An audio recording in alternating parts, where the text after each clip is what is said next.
Então vamos lá, agora seguir aqui na nossa explicação e a gente vai trabalhar agora com a questão da ordenação em memória secundária. Onde a gente vai trabalhar com os algoritmos de Ripsort, unir tudo isso aí e virar o nosso grandíssimo Cauchy Merge Sort, que vai ser loucura, ok? Então vamos lá.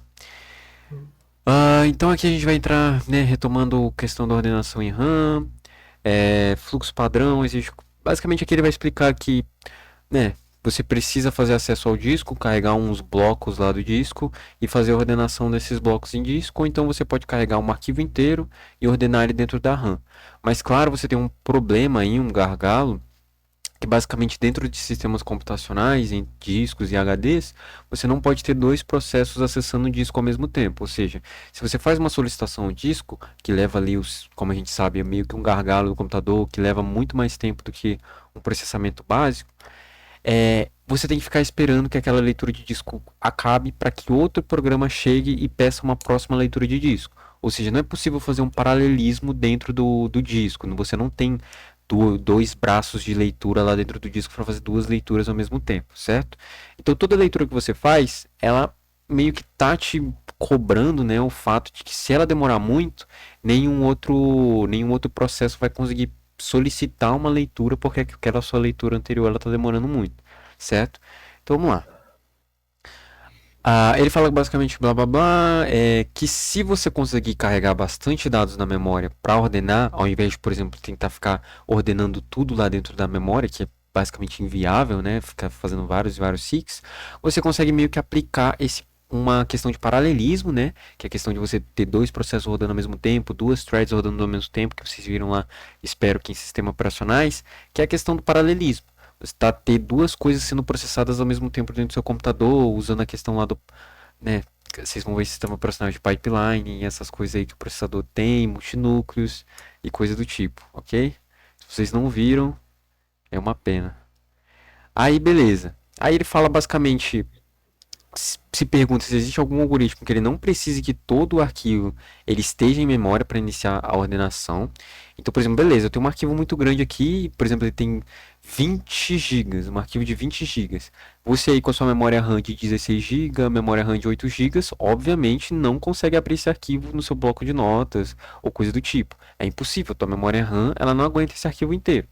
Então, a ideia do paralelismo é a gente conseguir carregar umas partes desse arquivo, ordenar essas partezinhas, e aí a gente trabalha aqui com várias partes, né? A gente vai carregar vários bloquinhos desse arquivo, e aí a gente ordena eles simultaneamente. Ou seja, na memória RAM, a gente consegue fazer paralelismo, a gente consegue processar coisas ao mesmo tempo. Na memória, no disco não, certo? Porque o disco ele tem toda a questão do acesso sequencial. Sequencial não. É aleatório, mas tem a questão do braço lá, que é só um, né? A memória RAM é mais de boa quanto a isso, a velocidade de leitura da memória RAM é extremamente mais rápida e por aí vai. Então, ok. Imagina que você carregou blocos e blocos. Digamos que eu carreguei 1 GB aqui, 1 GB ali, 1 GB ali. Peguei 3 GB da memória RAM. E aí eu quero que esses 3 GB aí, eles sejam processados paralelamente. Então, 1 GB é ordenado ao mesmo tempo que outro GB é ordenado, ao mesmo tempo que um terceiro GB é ordenado. Certo? Por que eu quero fazer isso? Para garantir que tudo isso seja processado de uma forma muito mais rápida. Se eu tenho multinúcleos no meu computador, eu quero que esses multinúcleos sejam utilizados para acelerar o processamento da minha operação e consiga retornar os dados daquele arquivo, ou então ordenar aquele arquivo da forma que eu precise, de forma mais rápida e mais eficiente. Pegando aí, por exemplo, banco de dados, isso é extremamente importante para eu conseguir ter o acesso mais rápido de todos esses dados dentro do meu arquivo de índice, certo? Então, essa operação de ordenação ela tem que correr muito rápido. Quanto mais rápido, melhor e menos processamento você vai ter gastado, certo? Vamos lá. Então, dos algoritmos que servem para fazer isso é o famoso heap sort que vocês viram lá em Prog 2, que é basicamente uma ideia de uma árvore mínima ou uma árvore máxima, em que você sempre vai colocar o valor máximo em cima ou o valor mínimo em cima, e aí você vai meio que retirando esse valor de cima e colocando numa lista separada, ou então numa lista separada e enfim, aí ele vai se ordenando automaticamente, porque a ideia é você sempre vai ter o menor valor no topo, ou então sempre o maior valor no topo. Se você tem essa garantia, sempre que você remove o valor do topo, a ideia é que a árvore ela se remonte para que o próximo maior valor ou o próximo menor valor esteja no topo. Por que eu falo maior ou menor? Porque você pode ter a min heap, que o menor valor sempre está no topo, ou você pode ter a max heap, que sempre o maior valor vai estar no topo. Por questões didáticas aqui, eu sempre vou falar da min heap, que é o menor valor no topo, porque aqui no nesses slides do professor, ele sempre trabalha com ordem crescente. Vocês perceberam lá em cima, tudo que a gente está fazendo até agora sempre está trabalhando com ordem crescente. Pode ser sim que você faça em ordem decrescente, que seria usando o max heap, mas como tá tudo aqui falando em ordem decrescente, eu vou falar só da min heap, tá? Então, vamos considerar sempre que o menor valor está no topo da árvore. Se o menor valor sempre está no topo da árvore, eu retiro um valor, ele é o menor de toda a minha lista, coloco separado. Aí o próximo também vai ser um menor, e o próximo vai ser um menor, menor, até que quando eu tirei todos os valores da minha árvore, eu vou gerar uma nova lista mínima, não mínima, né, mas ordenada, certo? Ok. E aí o heap sort, ele basicamente funciona, é, ele funciona paralelamente porque depois, quando você ordenar, por exemplo, ordenei 1 GB, ordenei outro GB, ordenei outro GB, todos paralelamente. Aí meio que eles terminaram os três ao mesmo tempo. Agora eu tenho uma lista ordenada, eu tenho três listas ordenadas. E aí, vamos lá, voltando ao algoritmo que a gente acabou de ver ali atrás. O que eu posso fazer com essas três listas ordenadas? Um merge. Cauê. Exatamente, um Coway Merge. Então, eu pego essas três listas ordenadas e monto um arquivo maior de 3 gigas com as três listas ordenadas. E aí, eu ainda posso continuar esse processo. Por exemplo, eu tenho 20 gigas no meu arquivo. Então, o que eu vou fazer agora? Posso carregar mais 333, faço a ordenação, faço o merge, gero mais um arquivo de 3 gigas. Aí, o que eu posso fazer agora? Pegar os dois arquivos de 3 gigas que eu tenho e fazer um arquivo de 9 gigas e por aí vai. Claro que, como eu defini aqui que os tamanhos seriam ímpares, vai dar uma confusãozinha aí. O recomendado seria que você, por exemplo, definisse, sei lá, de 2 gigas em 2 gigas ou coisa do tipo. Mas enfim, isso só foi um exemplo. Então, a ideia aqui é que você consegue fazer a heap sort, uma árvore de seleção, para vários bloquinhos, ele vai carregando de forma muito rápida, porque, por exemplo, se você for carregando de valor em valor dentro do. Por exemplo, se você for falando de valor, um valor. Ai, cara, como eu explico isso? Espera aí. Se você for lendo os valores dentro do arquivo um por um, você pode ser. Todos esses valores que você está lendo um por um, você já pode ir inserindo ele dentro da sua árvore heap. Então, se sua árvore heap está meio que sendo montada do zero, para cada valor que você leu dentro do arquivo, ele já vai sendo posicionado na posição correta da árvore, sempre garantindo que o mínimo vai estar no topo, certo? Então é isso. Tá, então, mesma loja da árvore de seleção, os maiores e menores valores são direcionados para raízes salvos em disco. Arquivos nem sempre são ordenados, eles não pode ser salvo enquanto não for lido até o final. Beleza. Então o heap sort ele vem para solucionar isso, né? Definição da árvore binária. Tá, Ô, aqui ele João, explica. Oi. uma coisa ali. Não tem o perigo, tipo, eu tenho um arquivo de 20 gigas e eu tô ordenando em bloco de 2 2 gigas. gigas, ok. Não tem, tipo, ordenei os 2 gigas. co- Vamos supor que eu não tenho espaço para trabalhar com mais do que 2 gigas. Então, tipo, não tem perigo de ter elementos que vão ficar Fora de ordem? desordenados. Não. Depois eu vou explicar. Tem o algoritmo completo, ele demonstra um pouco disso. Que é esse algoritmo aqui. Depois eu vou explicar essa etapa aqui, que tá vendo que tem uns quadradinhos aqui, o merge. Ela explica certinho, mais ou menos. Ela tem uma explicação certinho, mais ou menos, de como isso acontece e como que você evita que isso seja possível, tá? Eu vou explicar daqui a pouco, a gente tá chegando lá já. Mas não, isso não vai acontecer, tem uma garantia para isso, certo? Então, só continuando aqui, eu não vou me aprofundar tanto na explicação do Hipsort. Eu vou assumir que vocês já conheçam e que o professor não vai cobrar, porque até foi comentado comigo que o professor falou para vocês que, né, vocês já viram isso em Prog 2, então, tipo, ele não vai repetir aqui que vocês saibam exatamente como que tem que ser feito. Mas uma coisa que eu vou deixar explicada aqui é como que você monta essa árvore heap com base nos valores que te dão aqui. Que, por exemplo, você tem aqui o A, B, C, H, I, D, G, F. Como que isso aqui se transforma numa árvore heap? Então, a ideia é bem simples. Ela basicamente se assume isso aqui, ó. Esses valores aqui. Opa, era só para sublinhar. Você basicamente assume isso aqui.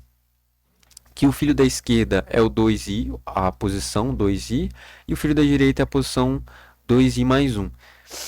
Que isso aqui quer dizer? Basicamente, por exemplo, a letra A está na posição 1. Ele é o pai, tipo, sempre a primeira posição é o pai, é a raiz da árvore, certo? A primeira posição do vetor sempre é a raiz da árvore.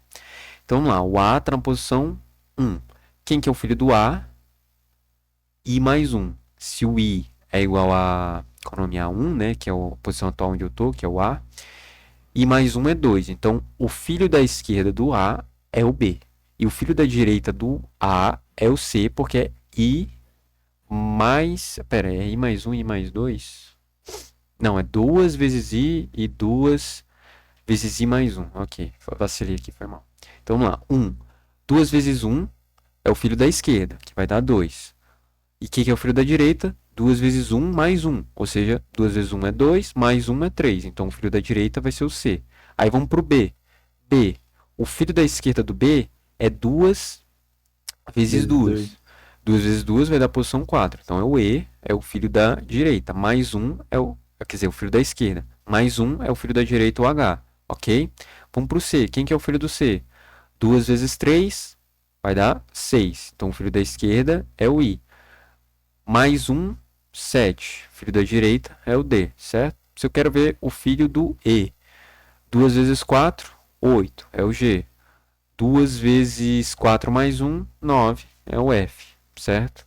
Então, só demonstrando aqui como que você lê esse vetor e transforma ele numa árvore, certo? Então, aqui ó, tá os filhos da esquerda e da direita aqui do A, de direita e esquerda do B, enfim. Vocês conseguem entender isso aqui numa boa, né? Não é nenhuma dificuldade para vocês? Ou vocês querem que eu Uhum. explique mais detalhes? Pode passar. Deixa eu perguntar, João. Pode falar.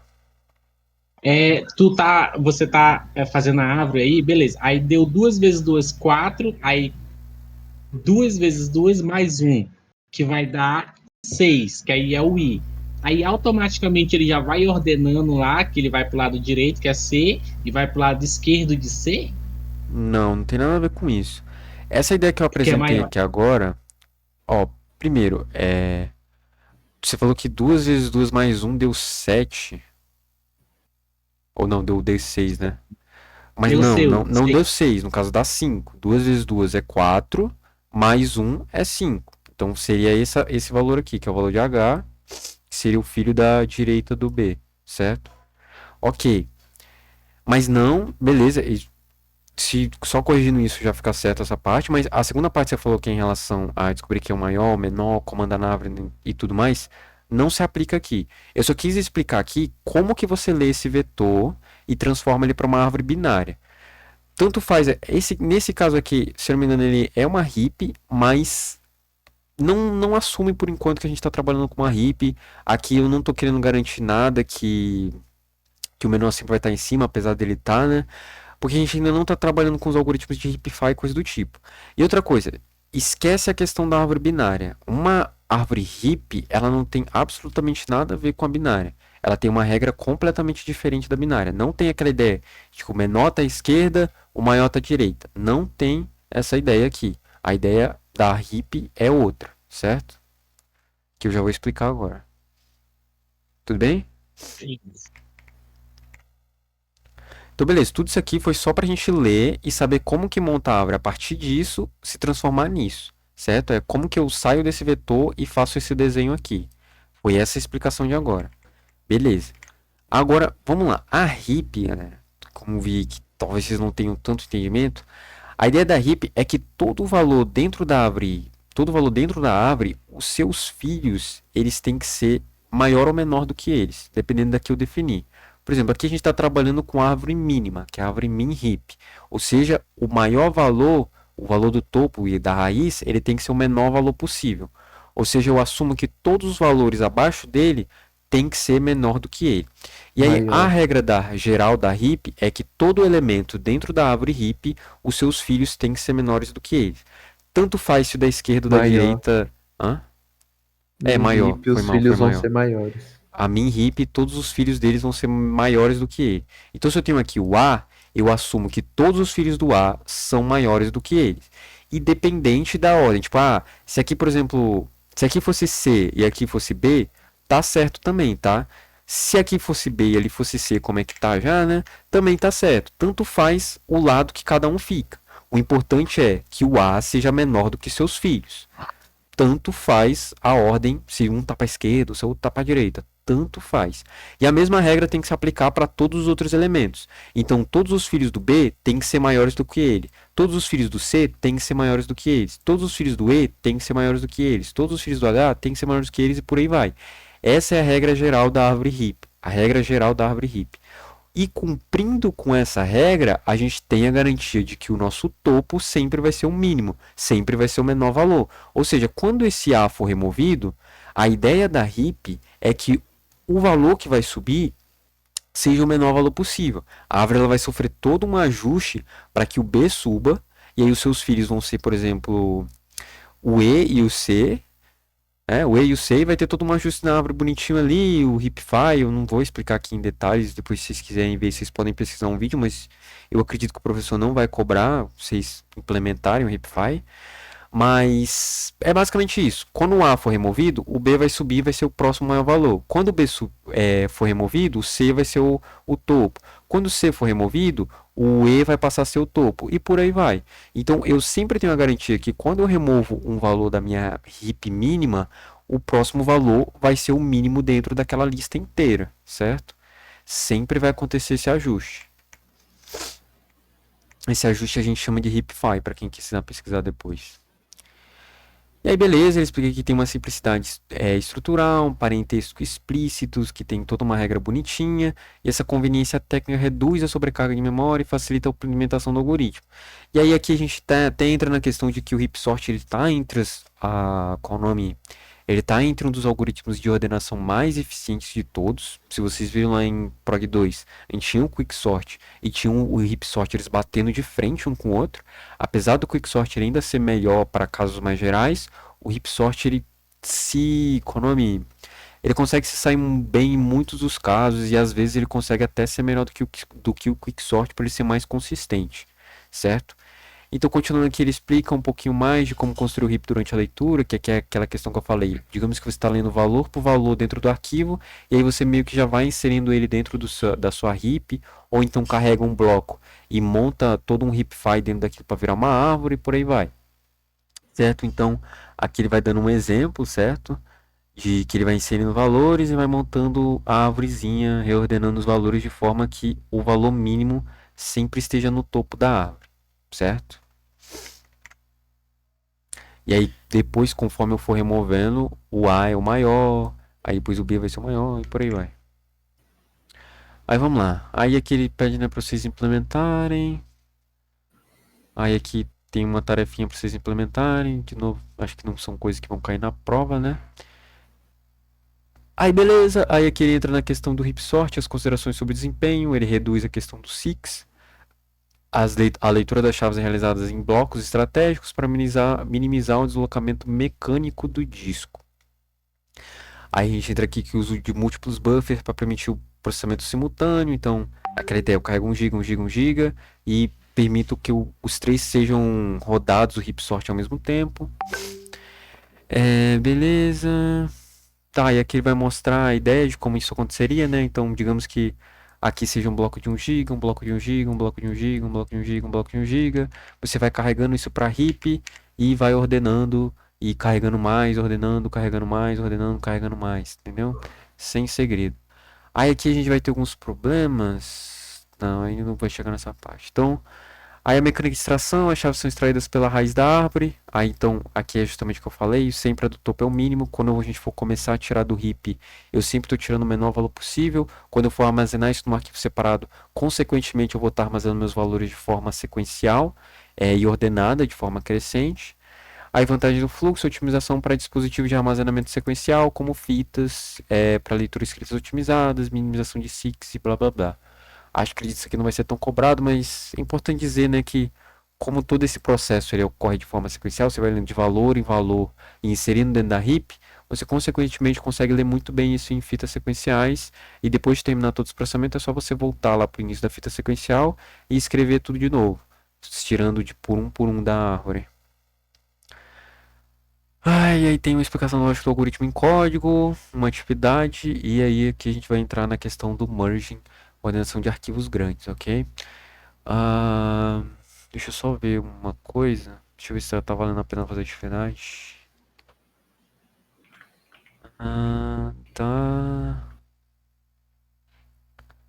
como processamento contribui para a ordenação de arquivos. Tá, e aí esse aqui é o que a gente vai entrar agora. Esse aqui são tudo que a gente já falou. Vamos fazer uma pequena pausa aqui então agora para resolver um pouco esses exercícios e a gente vai entrar ali na parte do Cauê Merge Sort, ok? Então, primeiramente, o que define o processamento consequencial e seu objetivo principal? Alguém pode me responder rapidamente? Resposta simples. Processamento em mais de uma lista ao mesmo tempo. Só?